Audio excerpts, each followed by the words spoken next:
Hello everyone and welcome to another video here on the Cycling Day in Extra channel, or if you're listening on the podcast. Today I have an old friend of ours, Ewan Wilson, Mr. Gregor himself, of the Cyclist, professional journalist as we know, and a bombshell has just hit the shores of the cycling world, and that is that Tom Pidcock has been released from INEOS Grenadiers. And I mean, Ewan, you actually messaged me today saying, Scott, it's happening, and Nostradamus of cycling.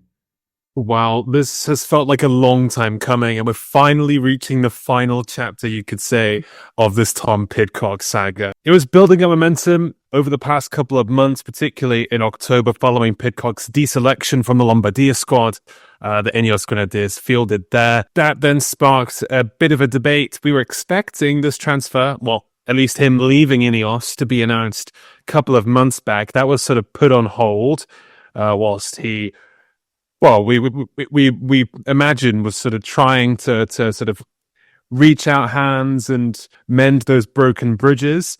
Pidcock was seen at a Manchester United game at a sort of team building day for INEOS Grenadiers a couple of weeks back.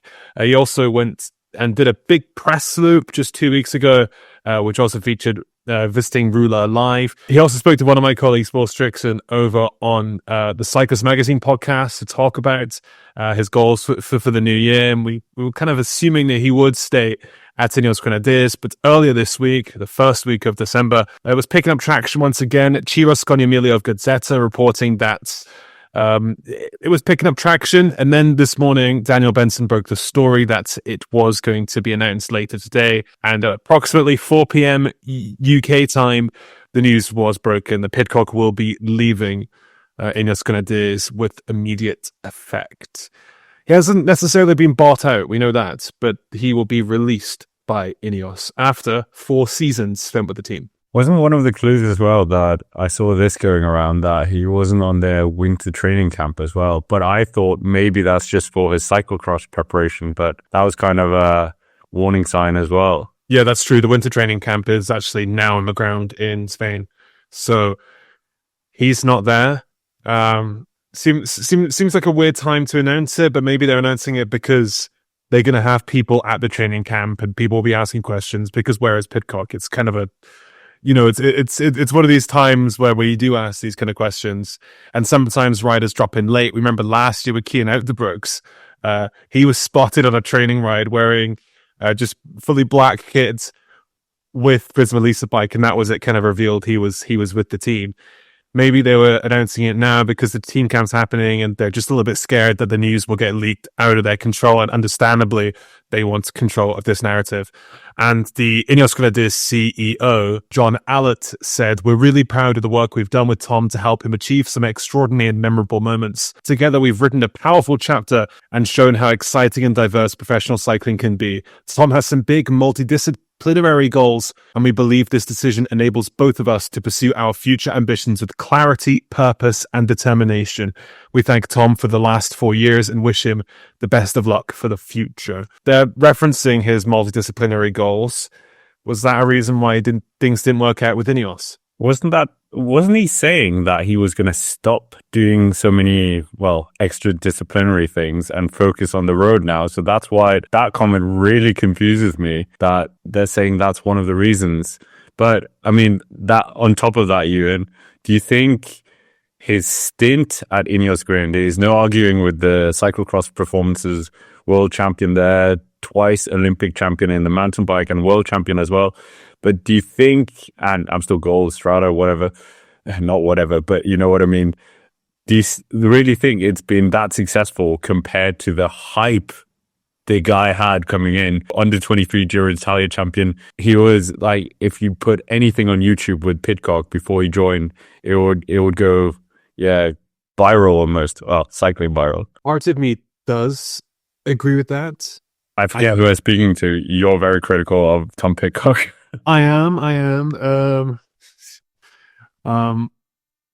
know, but when he does win, he does win big, but he still doesn't have that sort of A-list one-day victory. Strade Bianche, perhaps, but I'm still gold. You have the caveat of the fact that there was no Pogacar, there was no Wout van Aert. The same thing happened a couple of years back when he won in Strade Bianche. It felt like he wins when the others aren't there. That's not his fault.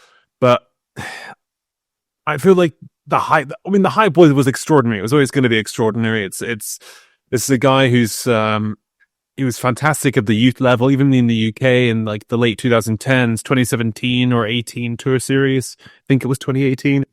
He just sort of blew up there with a couple of really extraordinary performances, then sort of lit the youth scene on fire, became junior world champion, then world champion in mountain biking and cyclocross. He is a bit of a multidisciplinary phenomenon, and the only other riders who are really sort of in that similar ballpark are Mathieu van der Poel and Wout van Aert. And Wout van Aert doesn't even do mountain biking. It's tough to sort of identify what's gone wrong, perhaps just focusing on too many things. And as you mentioned, it seemed like he was sort of stripping that down and streamlining his program. In the Cyclist Magazine podcast, where he spoke to one of my colleagues, he said that he was looking to win a monument at some point and focus more on the road next season. But with this sort of severing of ties, it is a bit odd. This is also the parallels here with Pauline Ferrand-Prévot in the fact that she wanted to focus more on the road instead of doing her multiple disciplinary stuff, and she left INEOS Grenadiers as well. But that's a bit different because it was that one woman show very much. But yeah, it'll be interesting to see what the next chapter is. But I'm glad the speculation's over, to be honest. I mean, before we talk about where he could go, do you think this is a good severing of ties for INEOS and Tom Pidcock? Or do you think this might hamper either or? Because, I mean, if you did come away with one or two results a year for them, I mean, Pinarello are going to be a bit annoyed. Well, not really, but I think they developed a cyclocross bike just for Pidcock when he joined the team. So, yeah, does it hurt them? I mean, he is the highest paid rider as well for them. That's been a big factor. Yeah, I mean, he's a big sort of entity, bigger than most of your kind of pro cyclists in the peloton. I was at an airport the other day and I saw a picture of Tom Pidcock on an LED screen promoting Red Bull. He's on cans of Red Bull. If you go to my nearest corner store, Bodega, you're going to get a Tom Pidcock can of Red Bull. He is your more household name here in the UK, and that's probably through, I mean, his Olympic gold and also this multidisciplinary stuff. He's, whether you like it or not, he's a pretty captivating and unique character. So for him, I think it doesn't really do him harm. I think it's more the INEOS thing. The fact that Pidcock was deselected and we had the fallout of this whole Pidcock scenario. Everyone was talking about what's going wrong at INEOS Grenadiers. That was the hot topic at the end of the season, and that was mainly triggered by Tom Pidcock. Yes, they had a pretty mediocre season, but so did Bahrain Victorious. Bahrain Victorious I think Tadej Pogacar scored more World Tour points than the whole of Bahrain Victorious. And people weren't talking about how poor Bahrain Victorious were, but people were talking about the INEOS Grenadiers calamity. And then we've had this whole Steve Cummings leaving. He's now gone to Jaco Alula. So I think the team is probably the one that looks bad out of this all. Pidcock, I think, will sort of find his feet anywhere, but part of me thinks if this was all confirmed a while back and they sort of agreed on the next steps a couple of months ago, Pidcock could have had a greater chance of getting into a sort of top-tier World Tour project. But at the end of the day, because he's an entity, he has a lot of brand deals and sort of things to negotiate, it probably is a longer contract and transfer to actually, get nailed down. Yeah, I mean, the salary is linked to that, like you said, the hype, the entity, the multidisciplinary, being a two-time Olympic champion. That's not many people can say that as well. I mean, Mathieu van der Poel has been two Olympics and hasn't come away with a medal yet. In terms of where he would go next, I mean, if we're bringing it back to your corner shop analogy, if he's so prevalent on a Red Bull can, the obvious choice would be Red Bull Bora Hansgrohe.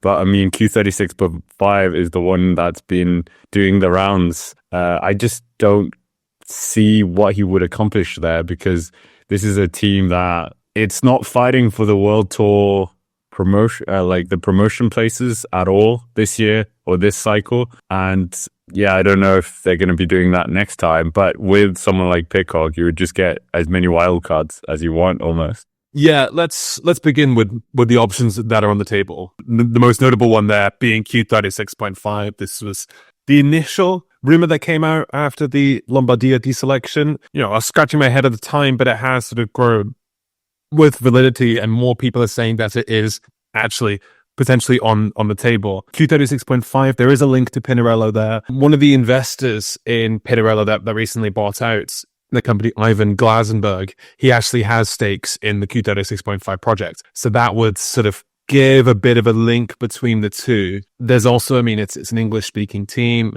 They don't really, they have a sort of strong ethos, a strong sort of raison d'etre, modus operandi, if you will, but it's not quite the A-list World Tour team that many people think PIDCOCK should be on. It's not INEOS Grenadiers. But as you say that, Q36.5 do have access to two monuments in the calendar, that's for sure, in Paris-Roubaix and Tour of Flanders. They also get access to a couple of pretty high-profile World Tour races, Criterium du Dauphiné being one of them. But it is harder nowadays to be a pro team because there's so much competition at that level nowadays. Tour de Pro Cycling are really, really pushing what's possible there.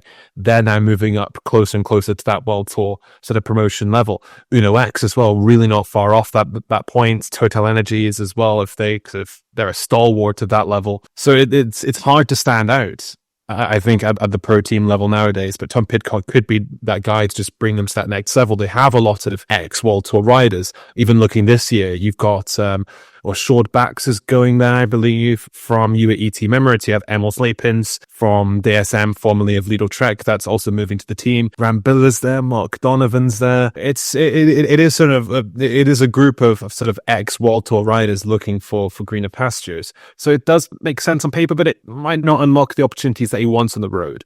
That is the downside. Will he race the Tour de France again if he moves to Q36.5?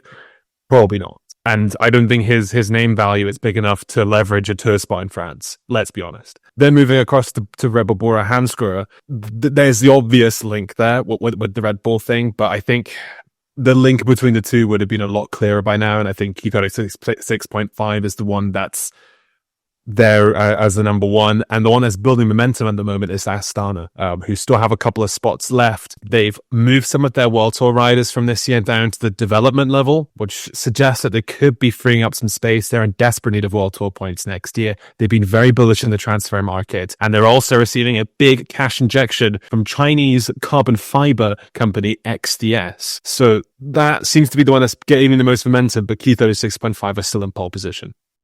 Where would you send him if you were Pidcock's agent? Which one do you think is the most lucrative spot? The most lucrative would probably be Red Bull Bora Hansgrohe. But would that be the best one in terms of him getting results? Probably not. He would not be guaranteed to be the leader. You have Primož Roglic there. You've got Blascano and Pitti and the Fonseecas who've all just moved across there for their classics lineup. I think it'll be hard for him to stand out there, but in terms of being a rider in a big team like he was at INEOS, and that's a pretty seamless transition. Astana, part of me thinks that could be quite good, but Astana are kind of destined to fall down next year in terms of the World Tour points. But the quality and the level that they're signing for next year, and I think the quality and level that they're going to be performing at next year is definitely going to be one of a World Tour team.